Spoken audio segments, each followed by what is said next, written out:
All right, y'all. First and foremost, give all praise, glory, and honor to the Most High God of Abraham, Isaac, and Jacob, and His Son, the Hamashiach, who some call Yahweh Shai, Yeshua, Yehoshua, Yasha, Yah, Yahusha, Yah, Yah.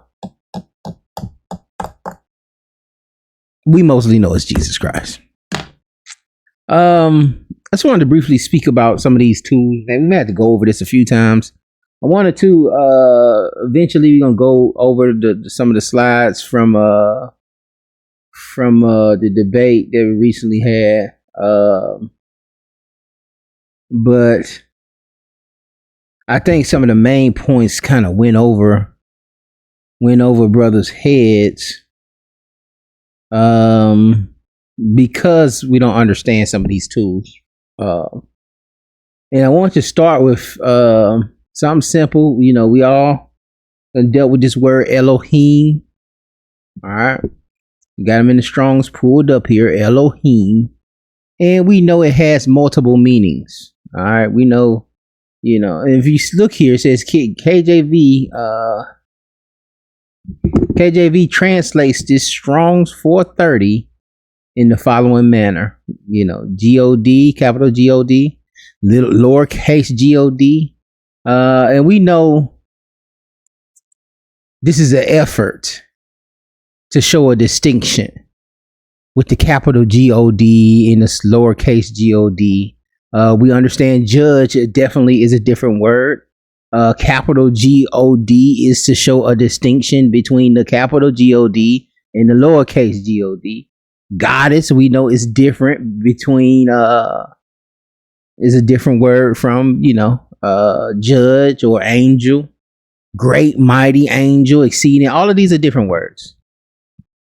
All of these are different words with different meanings, but the KJV translates, uses all of these different words for translating the word Elohim. And so, depending on the context, depending on what's going on in the verse, they're using different words. Okay. Rulers, judges, divine ones, angels, God, goddess, God-like, works or special possessions of God, the true God. So sometimes even Elohim is used for the Most High. Okay. It's not just used for angels. Sometimes it's used for the Most High also. And it just depends on the translator. All right. But we have tools. We have, you know, scholars throughout history, throughout, you know, the biblical history that have gone over these things and tried to simplify these things, and translations will come in and try to make things a little simpler, a little more understandable. But we can't stop here. A lot of us stop here, and then we feel we can just put any one of these words in where we want to put them. You know, this is what they mean. It can mean any of these. It can mean anything. It can mean that. It can mean that. And that's where we stop. Instead of going to the, we can go to the lexicon here. See the Brown-Driggs. I collapsed it, but you have these. You have a few lexicons here. You go to the Brown-Driver-Briggs, and what it does is for some of these words here. For the rulers and judges, it's going to lay out all the verses that they consider to be connected to rulers and judges, to the divine ones. All the verses that are connected to the divine ones that's using Elohim, is putting them, is separating them, and making you like what, you know, Israel calls a precept packet. All right, so you can look these verses up. You can look at all the verses that correlates to Elohim being understood as angels. And isn't that a remarkable tool? But we don't use it. I don't even know if we know it's there. It doesn't seem like we know it's there. because we play in so much gray area.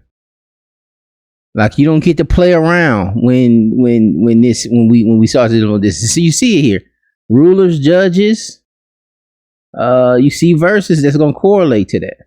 If a man shall deliver unto his neighbor money or stuff to keep, and it be stolen out of the man's house, if the thief be found, let him pay double.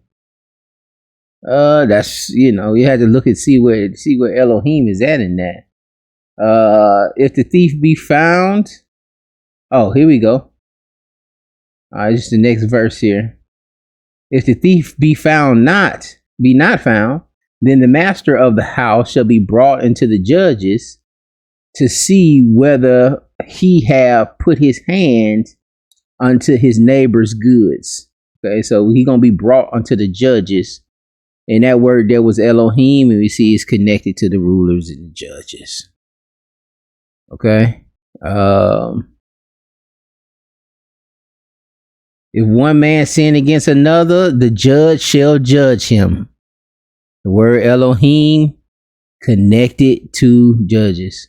We have this tool here. We do not use it. We don't use lexicons. Even though you're in a lexicon, when you pull this up, it's for lexicon, but we still got so drunk off of Strong's, which is just a numbering system built to locate words. So it's not the defining of the terms and all of that. But it is a concordance of sorts. Like it locates the words. And that's what it is. The Strong's Concordance. It's the locator. And the lexicon is kind of like it defines, and it also connects the different definitions to the correlating verses. All right, and this takes an extreme.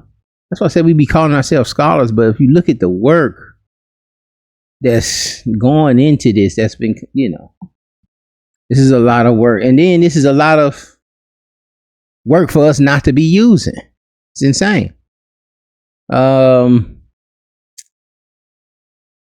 Angels, sons of God, right?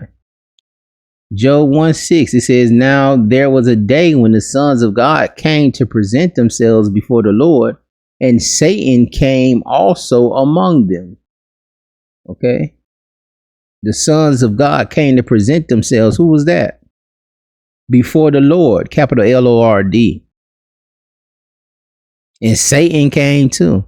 These were angels. This is what he's locating as angels. And you see it says sons of gods here in modern. In the NLT, it said the heavenly like the heavenly cabinet or something like that. Hold on, let me look it up real quick.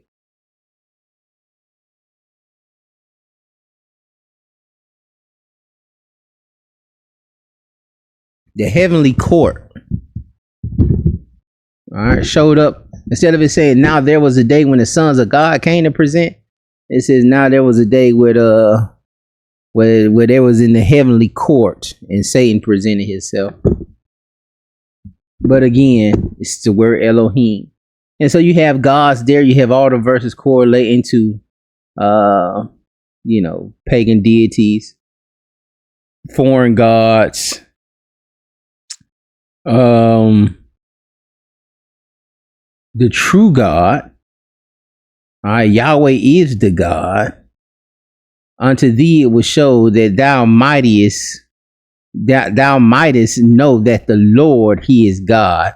There is none. But that Lord there, that was capital O-R-D, that we usually see as a tetragrammaton, Yohevah, we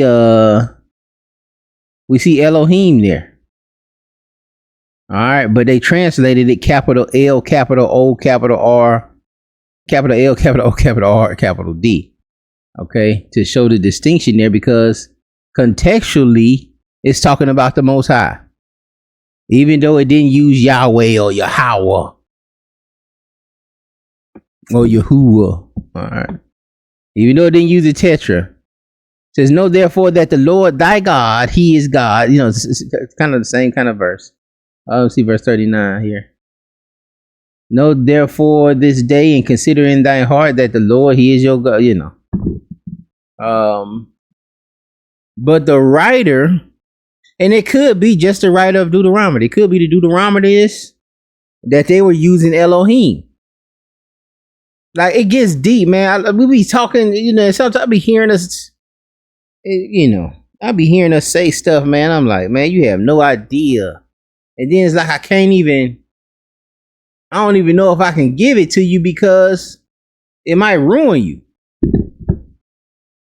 It might throw you all the way off. Because you get shook and tossed to and fro on some of the little simple stuff. Because you done made stuff supernatural that you shouldn't have made supernatural. But the Deuteronomy, they could have, you know, been used in, it could have just been a preface on, you know, who's writing what and or when it's being written. If they're going to use the Tetragrammaton or how much are they using Elohim for the Lord. But anyway, don't be afraid to go into this stuff, y'all. This is a great tool. This can help you build your lessons a lot faster. And double check it. Go in, check it. All you're doing is hovering over the verse and see and see if that makes sense. Even here as a prophet. Let me see. The days of visitation are come, the days of recompense are come. Israel shall know it. The prophet is a fool. The spiritual man is mad for the multitude of thine iniquity and the great hatred. I don't really see it there. I had to see the context. I had to see where is that Elohim? Is it placed on that prophet? And this blessing, okay, he was just talking about a man of God. Where with Moses, the man of God, and so that Elohim is connected to the prophet, him being a man of God. Just like the angels, them being sons of God, being mentioned as sons of God. But again, y'all, this is light stuff, but this is a great work that we throwing in the trash. We're not even looking over. Look how much information's here. Look how much information's here. But I don't know if we want to go here. Some telling me we don't even want this information. Pray this thing was edifying. Y'all be blessed. We'll see y'all on the next one. We're gonna do more stuff like this. Maybe 1 or 2 more lessons like this, and then we'll go over some of these slides, and then you'll see some of what I was attempting. But like I said, I think it went over brothers and sisters' heads. And then, you know, most of the stuff some people just don't want to see. You know, you can't, or it ain't time for them to see it. But again, I appreciate y'all hanging in there. We'll see y'all on the next one. Shalom.